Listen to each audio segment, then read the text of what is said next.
ነጃት ሚዲያ ደሪቦስ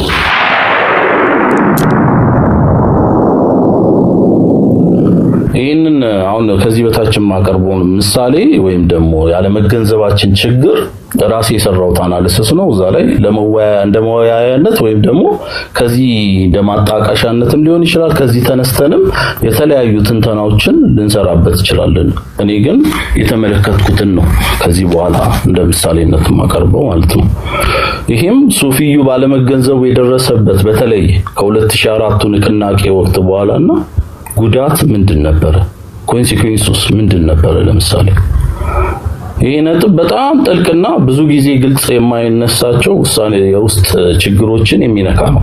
ብዙ ጊዜ ማናነሳቸው የውስጥ ችግሮችን የሚነካ ነው። ከዚህ በኋላም ዘረዘሩ ሱፊዩ ባለመገንዘቡ ምክንያት ከመንግስት ውጭ ከሆኑ አካላት በተለይም በንቅናቄው ሂደትና በዋሃብያ ሰለፊያ ወገን የደረሰበትን ጫናና ኪሳራ በእነዚህ ነጥቦች ማየት ይቻላል። አሁን ከዚህ በታች በመዘረዘሩ አንደኛ የባህልና ማንነት የበታችነት ስሜት ካልቸራል ኤንድ አይደንቲቲ ኢንፌሪዮሪቲ መጥቷል። በ2004 ንቅናቄ ወቅት የነበረው ከፍተኛ የሚዲያና የፕሮፓጋንዳ ስራ በዋሃብያ ወይም በለውጥ ፈላጊ በሚባለው ወገን የሚመራ ነበር። እንደሚታወቀው ባለመገንዘባችን የመጣው ችግር ምንድነው? ሱፊዩ የራሱን የዘመናት ጥልቅ ጥበብ ሞሊድ ሊሆን ይችላል፣ ዚክር፣ መንዙማ እንደ ኋላ ቀር ወይም እንደ ኢስላማዊ ተደርጎ ሲሳሉ የመከላከል አቅም አጥተናል ወይም አጣ። ውጤቱ ደግሞ ምንድን ነበር? ብዙ ሱፊያ ወጣቶች የራሳቸውን ማንነት ትክክል አይደለም ብለው እንዲጠራጠሩና በስነ ልቦና ተሸንፈው ወደ ሌላ አስተሳሰብ እንዲጠለሉ አድርጓቸዋል። ሱፊዩ የራሱ ሀብት ባለመገንዘብ የሌላውን ተቀጥላ ሆኗል ማለት ነው። ሁለተኛ የአደረጃጀትና የንግግር የዲስኮርስ ተጠቃሚነትን ስናይ በድምጻችን ይሰማ ወቅት የነበሩ መፈክሮች፣ አደረጃጀቶችና ስልቶች ዘመናዊው በሰለፊያው ዋሃብያው ዘንድ የተለመዱ ነበሩ። እንደሚታወቀው ከዛ በፊትም እንደዛው ነበሩ። በተለይ ጎልቶ የወጣውና በደንብ እንትን የታየው ከ2004 ንቅናቄ በኋላ ቢሆንም ማለት ነው። ባለመገንዘባችን እዚህ ጋር የመጣው ችግር ምንድነው? ሱፊያ የራሱን ድምጽ የሚያሰማበት የራሱ የሆነ ዘመናዊ መድረክ አልነበረውም። ንቅናቄው ላይላው የሁሉም ሙስሊሞች መብት ያስከብራል ቢባልም ውስጣዊ መንፈሱ ግን የሱፊያውን እሴት ያገለለ እንደነበር ግልጽ ነው። በተለይ አሁን ግልጽ ወጥቷል። በሰዓቱ ግን ሁሉንም አካታች እንደነበረ ሰላም ብዙ ነገር ሲባል ነበር የምናስታውሰው። ውጤቱ ምንድን ነበር?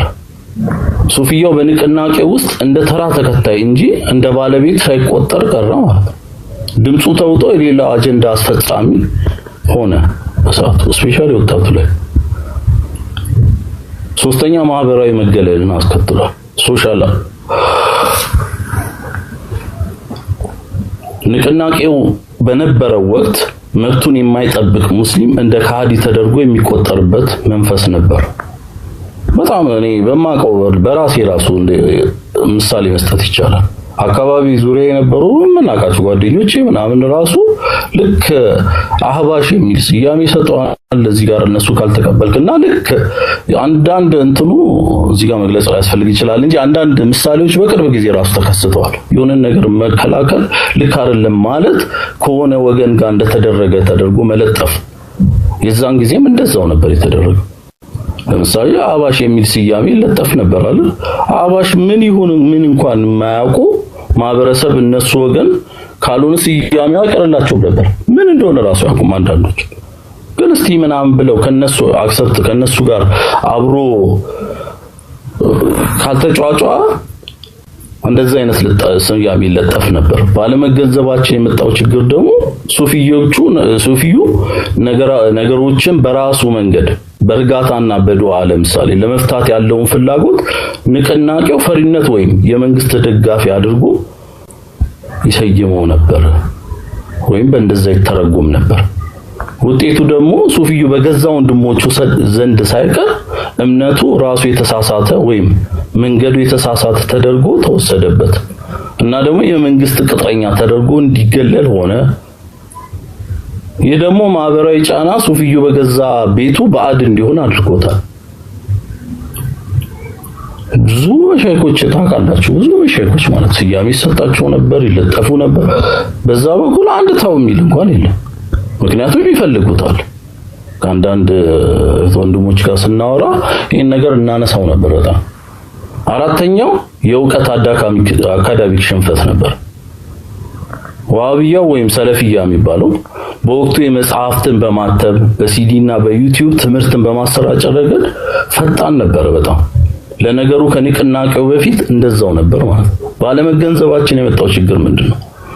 ሱፊዩ የራሱን አቂዳ እምነት ጥንካሬ ለዘመኑ ወጣቶች በሚመጥን መልኩ ማቅረብ ባለመቻሉ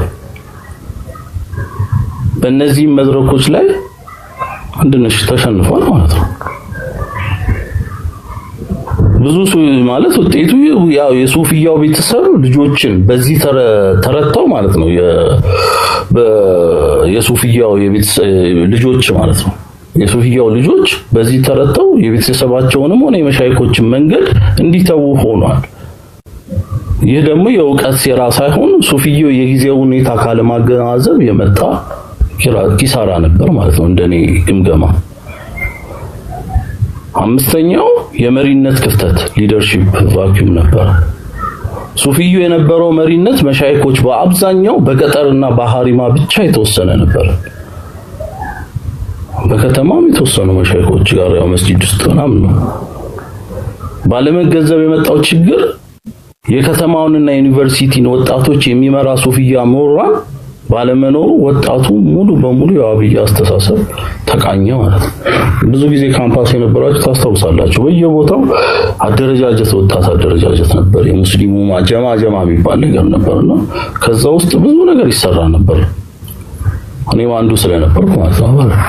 ስፔሻሊ ትምህርት ቤት በዛ ሰዓት ካምፓስ የነበርን ልጆች ከዛም በፊት አክቹአሊ ሱፊያው በትግሉ ወቅት ቁጥር እንጂ አቅጣጫ አመለካከት መሆን አልቻለም ማለት ነው። ውጤቱ ደግሞ የዛ ያለመገንዘብ ውጤት። በአጠቃላይ ስናጠቃልለው ሱፊዩ በመንግስት ብቻ ሳይሆን በጊዜው በነበረበት የእስልምናው እንቅስቃሴ ማዕበል ውስጥ ራሱን የመግለጽ ሰልፍ ኤክስፕሬሽን እና የራሱን ማደራጀት ብቃት በማጣቱ ከፍተኛ ጉዳት ደርሶበታል። የዛ ደግሞ ኮንሲኩዌንስ እስካሁን ይታያል ማለት ነው። ይህ የመጣው ደግሞ ከመንግስት ውጪ ያለውን ማህበራዊ ሃይማኖታዊ ለውጥ ካለመገንዘብ የተነሳ ነው ማለት ነው። ከዚህ በላይ የዘረዘርኳቸው ለምሳሌነት ባለመገንዘብ የሚመጡ ችግሮችን እንደ አንድ ምሳሌ አድርጌ ይህን ለማቅረብ ነው።